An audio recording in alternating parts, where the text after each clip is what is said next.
You know the feeling. You send a message, and the moment you press send, your mind begins running simulations. Did that sound rude? Was the tone wrong? Should I have added an emoji?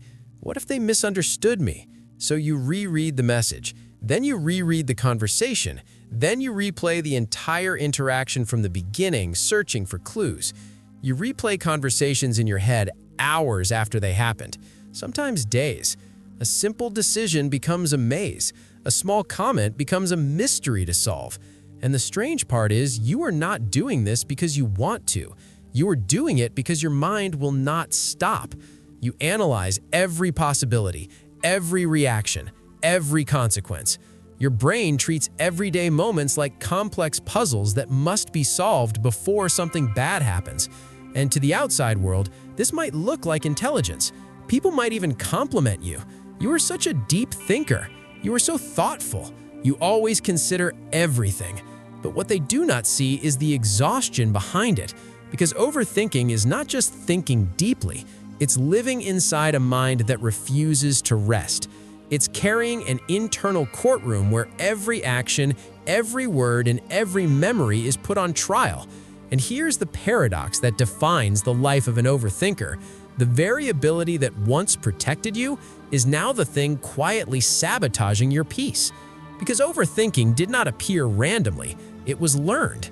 Somewhere in your past, thinking carefully kept you safe, carefully reading people, carefully predicting reactions, carefully avoiding mistakes. Your brain learned that survival required anticipation, so it became very, very good at it. But the world you live in today is not the same world where that strategy was born. And now, the same mind that once shielded you from chaos is the same mind that refuses to let you relax. To understand overthinking, we have to look deeper than personality, because chronic overthinking is rarely a personality trait. It's usually a nervous system pattern. Psychologists often describe this pattern through a concept called hypervigilance. Hypervigilance is what happens when the brain becomes overly sensitive to potential threats. Imagine a security guard who was hired to watch one door. At first, the job is simple. The guard watches carefully. But over time, the guard becomes convinced danger could come from anywhere. Soon, the guard is watching every window, every hallway, every shadow. Eventually, the guard stops sleeping. That's what hypervigilance feels like inside the mind. Your brain becomes a surveillance system, scanning constantly for danger. And overthinking is simply the mental version of that scanning. But this process also involves another powerful neurological system, known as the default mode network. The default mode network is the brain system responsible for internal reflection, memory, imagination, and self-analysis. It activates when the mind is not focused on an external task. For most people, this system turns on occasionally. For chronic overthinkers, it can become overactive, which means that the moment life becomes quiet, the mind begins analyzing everything: past conversations, future scenarios, possible mistakes, possible rejection. Your brain starts constructing endless mental simulations of the future, trying to predict every possible outcome. But there's another deeper psychological mechanism at work here. It's something called intolerance of uncertainty. Some people grow up in environments where unpredictability feels dangerous. Maybe emotions were unstable. Maybe mistakes were punished harshly. Maybe conflict appeared suddenly. When a child grows up in these conditions, the brain learns a powerful rule. If you can predict everything, you can prevent pain. So the mind begins developing a habit. It thinks harder, analyzes longer, plans further ahead. Over time, thinking becomes a shield against uncertainty, and the brain rewires itself around this strategy, which is why overthinking doesn't feel like a choice. It feels like a reflex. But there's a hidden emotional cost to living like this, a cost that most people never see, because the suffering of an overthinker is quiet, invisible, internal. Every moment becomes layered with interpretation.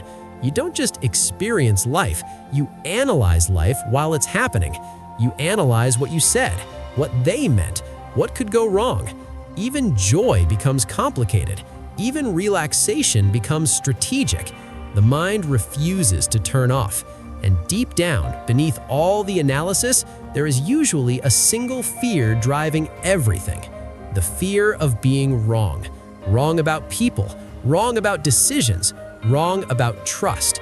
Because if you've experienced emotional pain before, your brain begins believing mistakes are dangerous. So you try to eliminate mistakes entirely. But that's impossible, which means the mind becomes trapped in an endless loop. The psychologist Carl Jung once wrote that until you make the unconscious conscious, it will direct your life and you will call it fate. For many overthinkers, the unconscious force directing their life is fear disguised as analysis. Fear of rejection, fear of regret, fear of being misunderstood. And in trying to avoid those fears, people begin sacrificing something incredibly important: authenticity. Instead of speaking naturally, they filter. Instead of acting spontaneously, they calculate. Instead of trusting instincts, they overprocess. And slowly, life becomes heavier. Simple moments feel complex. Small decisions feel monumental. Because when your mind believes every action could lead to pain, every action becomes a risk assessment. This is why people who overthink often develop very specific adult behaviors. These are not personality flaws, they are adaptations. They were developed by a younger version of you trying to stay safe. And the first step towards healing is not stopping the thoughts. The first step is witnessing the pattern, not shaming it, not fighting it, but seeing it clearly. Seeing that the mind learned this habit for a reason, and realizing that the environment that required this level of vigilance may no longer exist. Healing from chronic overthinking doesn't begin with forcing the mind to be quiet, because forcing silence often makes the thoughts louder. Instead, healing begins with something far more powerful: softness. Softness towards the mind that worked so hard to protect you. Many therapists call this process inner child reparenting. It means recognizing that the overthinking part of you was once a younger version of you trying to survive confusion, unpredictability, or emotional danger. And instead of criticizing that part, you begin reassuring it.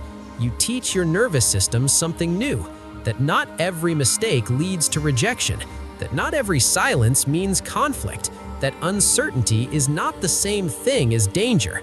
Practices like mindfulness, journaling, and therapy help retrain the brain's relationship with thought itself. Instead of believing every thought, you learn to observe thoughts. You watch them appear. You watch them pass. Over time, the brain begins to realize something it never learned earlier in life. You don't need to control every outcome to be safe. The philosopher Alan Watts once said that you can't control the waves, but you can learn to surf. Healing from overthinking is exactly that. You stop trying to control every mental wave.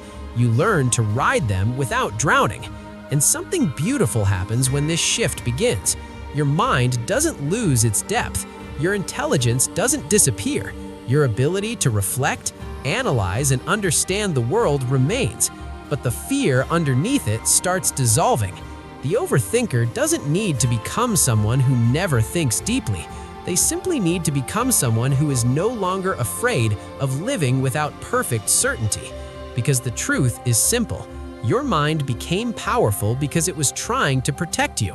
But your future does not require constant protection. It requires presence. And the moment you realize that your thoughts are tools, not masters, is the moment life begins to feel lighter. Not because your mind changed overnight, but because you stopped fighting it. You started understanding it. And that understanding is the beginning of wholeness.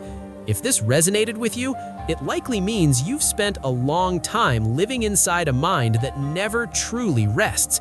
And if that's the case, remember this: you are not broken. You are someone whose brain learned to survive by thinking ahead.